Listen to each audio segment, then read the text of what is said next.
কাঁচা আমের পাঁপড় খেয়ে আমি তো টোটালি অবাক হয়ে গেছি। এত মজার হতে পারে সেটা আমি কল্পনাও করতে পারিনি। আর এই পাঁপড় বানানো খুবই সহজ, ঘরের মধ্যে থাকা সামান্য কিছু উপকরণ দিয়ে খুবই সহজে বানিয়ে নিতে পারবে। আর একটা মজার বিষয় হচ্ছে যে রোদে দেওয়ার কোনো ঝামেলা নেই, ফ্যানের বাতাসে একদিনে রেডি হয়ে যায়। আর যত রকমেরই পাঁপড় খেয়েছি সবচেয়ে সেরা হচ্ছে কাঁচা আমের পাঁপড়। তো এই কাঁচা আমের পাঁপড় বানানোর জন্য একটা ছোট সাইজের একদম কাঁচা দেখে আম নিয়েছি। তো কাঁচা আমটাকে প্রথমে পরিষ্কার করে নিতে হবে, মানে খোসাটাকে ছাড়িয়ে নিতে হবে। খোসা ছাড়ানো হয়ে গেলে এটাকে দুই টুকরো করে নিতে হবে, আর মাঝে যে বীজ আছে সেটাকে ফেলে দিতে হবে।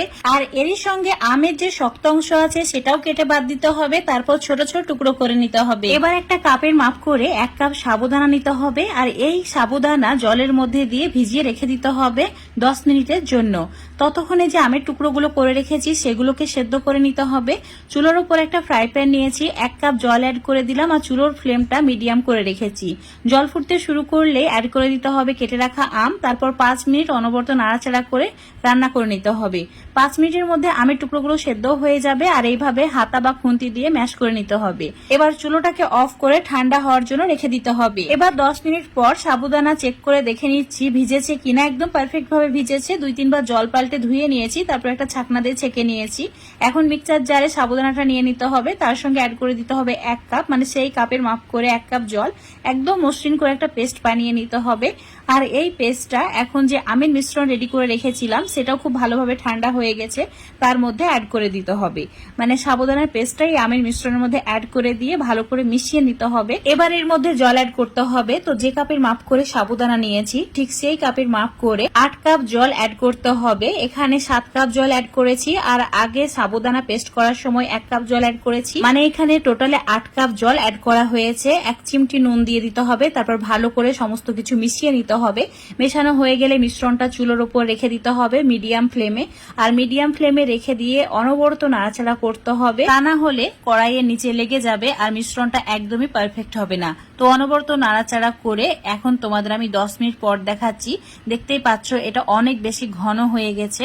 তো এইভাবে আরো 10 মিনিট মতো রান্না করে নিতে হবে। এখন টোটালে তোমাদের আমি 20 মিনিট পর দেখাচ্ছি।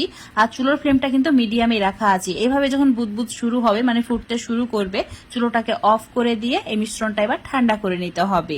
তো এইভাবে একটু নাড়াচাড়া করে ঠান্ডা করে নিয়েছি। এবারে এর মধ্যে অল্প একটু ফ্লেভার অ্যাড করব, যেমন শুকনো লঙ্কা কুচি মানে চিলি ফ্লেক্স অ্যাড করেছি, তার সঙ্গে 1/2 চামচ গোটা জিরে অ্যাড করেছি। আর যেহেতু আমরা এখানে কাঁচা আমের পাঁপড় বানাচ্ছি তাই রঙের জন্য অল্প একটু সবুজ ফুড কালারটা অ্যাড করেছি, মানে 3 ফোঁটা মতো।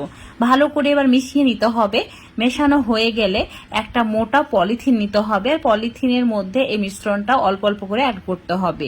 তো খুব ভালো করে আমি মিশিয়ে নিয়েছি। দেখতে পাচ্ছ কালারটা খুব সুন্দর চলে এসেছে।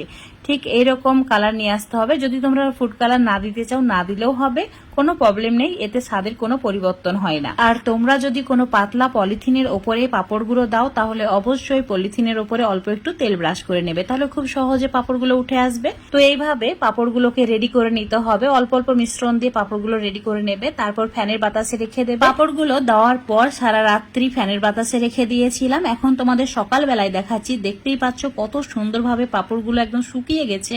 তো 10 থেকে 12 ঘন্টা যদি ফ্যানের বাতাসে রেখে দেওয়া হয় খুবই সহজে পাঁপড়গুলো রেডি হয়ে যায়। একদম ট্রান্সপারেন্ট হয়েছে, আঙুলগুলো দেখা যাচ্ছে এতটাই পাতলা হয়েছে। এখন এই পাঁপড়গুলো ভেজে খাওয়ার জন্য একদমই পারফেক্ট। যদি তোমরা স্টোর করে রাখতে চাও 1 বছরেরও বেশি স্টোর করে রাখতে পারবে, কিন্তু হালকা একটু রোদে দিয়ে তারপর এয়ারটাইট কন্টেনারের মধ্যে ভরে রাখবে, তাহলে যখন বের করে ভাজবে ঠিক এইভাবেই ফুলে উঠবে আর একদমই পারফেক্ট ভাবে ভাজা হবে। যে খাবে সেই প্রশংসা করবে। তো আজকের এই পাঁপড়ের রেসিপিটা যদি তোমাদের ভালো লেগে থাকে অবশ্যই বাড়িতে একবারে কাঁচা আমের পাঁপড়টা বানিয়ে খেয়ে দেখবে। সত্যি বন্ধুরা, একবার খাওয়ার পর তোমরা প্রত্যেক সিজনে বানিয়ে রাখবেই। তো আজকের রেসিপি ভালো লাগলে লাইক শেয়ার কমেন্ট করে দেবে। ফেসবুক পেজ থেকে দেখলে পেজটাকে ফলো করে নেবে, ইউটিউব থেকে দেখলে চ্যানেলটাকে সাবস্ক্রাইব করে রাখবে আরো এরকম রেসিপিগুলো পাওয়ার জন্য।